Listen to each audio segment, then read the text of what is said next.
Thank you for tuning in to Inside Taiwan. I'm Melvin Tim. During this year's APEC in Hawaii, the U.S. government is focusing on promoting the Trans-Pacific Partnership, otherwise known as TPP, which Taiwan has shown high interest in. Minister Shi Yanxiang of the Ministry of Economic Affairs pointed out that the current stage is the time for Taiwan to understand the content of the TPP agreement before creating an advantage for joining in. He believes that Taiwan needs now is to reorganize internally. Ministry of Economic Affairs Minister Shi Yanxiang pointed out that the Trans-Pacific Partnership is a high-quality free trade agreement. Those signed on the accord will need to lower 95% of all goods to be of 0% tariff while negotiating with 9 other members. Many are now focusing on the attitude of China on Taiwan joining the pact. She believes that it would not influence the progress of Taiwan trying to participate in TPP, for TPP welcomes all the APEC members. MOEA said that the TPP is the main focus of the Ma administration's Golden 10-year policy for Taiwan. It's interested in joining all economic organizations that are beneficial to it, and the administration hopes to see positive results in 5 to 6 years. However, the U.S. has not published anything at the moment, as Taiwan will constantly be on the lookout for any updates. With 2 more months to go until the 2012 presidential election, DPP presidential candidate Tsai Ing-wen went public and questioned China's motives or mobilizing Taiwanese businessmen in China and sending procurement team to Taiwan to influence the outcome of the election result. Animal protection activists paid a visit to DPP presidential candidate Tsai Ing-wen and hope she can promote the movement and set up a specific governmental unit dedicated to protection of animals. Tsai said that if elected, she would hope to form an animal protection police squad and animal controllers, drafting regulations or animal adoptions, and strictly control animal breeding puppy farms.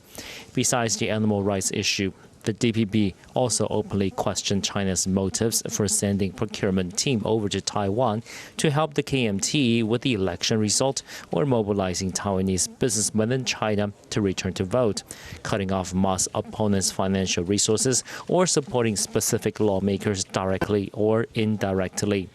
With only 2 months to go until the 2012 presidential election, Tsai is trying to eliminate any possible Chinese influence that might hurt her election result. And as to the DPP accusation that China is trying every trick in the book to influence the outcome of the presidential election in 5 ways to help the KMT.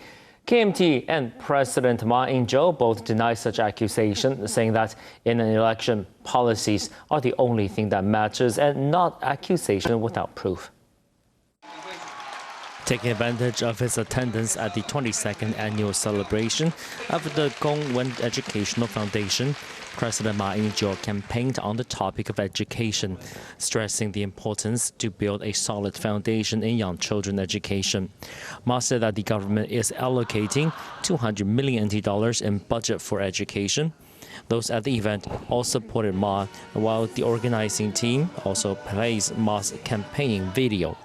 However, the DPP is accusing the KMT for getting assistance from China in the election to help KMT to another 4 years in ruling.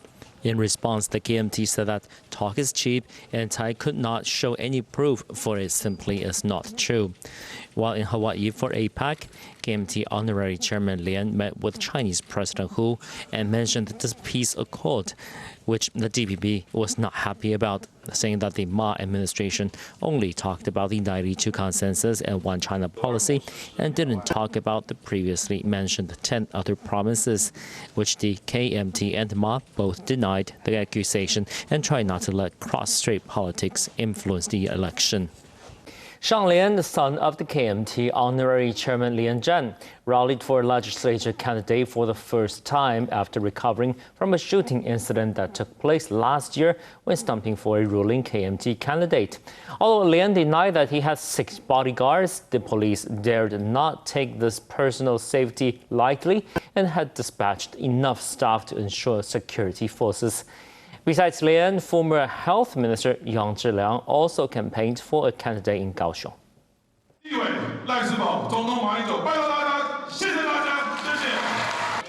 After a shooting incident last year, Sean Lin has kept a low profile in the politics. He finally made a first appearance in the political campaign to support legislator candidate Lai Shibao. The police even went to the venue to deploy security forces 2 hours before Lin's appearance. Responding to rumors that he has 6 bodyguards, Lin clarified that on the spot, saying his appearance on Lai's campaign is to show his gratitude to the candidate. Lin admitted that none of his friends or family members supported his decision to campaign again. Though the wound on his face is barely noticeable, the whole incident did affect his family. Also campaigning for a KNT legislator candidate is former House Minister Yang Zhiliang. According to Yang, the legislator candidate helped him a lot when the ministry was promoting the second-generation house insurance, so he wants to return the favor. Commenting on the remark that he was the number 20 legislator at large on the KNT's list, Yang said that it's not a guaranteed spot and he doesn't want to become a lawmaker either, since he simply wants to express his grateful sense of support. Off the coast of Yilan's Touchen, the Central Weather Bureau has established Taiwan's first ocean floor seismograph, and it will be integrated into an earthquake and tsunami reporting network, increasing the warning time for earthquake by 10 seconds and 10 minutes for tsunami. This boat is loaded with instruments and has begun to lay a cable, establishing Taiwan's first underwater seismograph. It has been 3 years in the planning, and this October, work was completed with testing and trials already underway. Once there's an earthquake off the coast, a signal will be immediately transmitted with two-way communication functioning to this node. The Central Weather Bureau will also receive a message with this earthquake early warning system receiving information. During the 311 earthquake in Japan, a similar early warning system was in place and sent a similar message, allowing the main Shinkansen line to suspend operation, leading to no passenger injuries. The CWB said the first phase of the project was laying 45 kilometers of submarine cable, which will be able to detect 70% of Taiwan's seismic activity in the Eastern Sea, contributing to early warnings of seismic activity. There has been public outcry over Chunghwa Telecom's charge of the extra $2 for directory assistance and phone transfer services. However, cell phone users need to pay even more for similar services, with Taiwan Mobile, Far EasTone, and Vibo each charging users $10, while Chunghwa Telecom charges its mobile users $6. And Asia Pacific Telecom is the most expensive, charging users $12 for each usage. Away from home, the only way to check a phone number is calling directory assistance. This may be quite expensive, as the general public may not know that using a cell phone to call directory assistance costs $6 on Chunghwa Telecom, while Taiwan Mobile, Far EasTone, and Vibo each charge $10. Asia Pacific Telecom charges $12, which is more than 3 times the cost for a local directory assistance call. Many people believe these fees are unreasonable. NCC says that because cell phones have initial charges of $8, aside from Chunghwa Telecom, who is able to self-absorb these costs, other carriers must pay Chunghwa Telecom $8. This means that higher costs lead to these fees. As for the difference in charges amongst carriers, the NCC is asking mobile carriers to explain their costs to prove they are charging reasonable fees.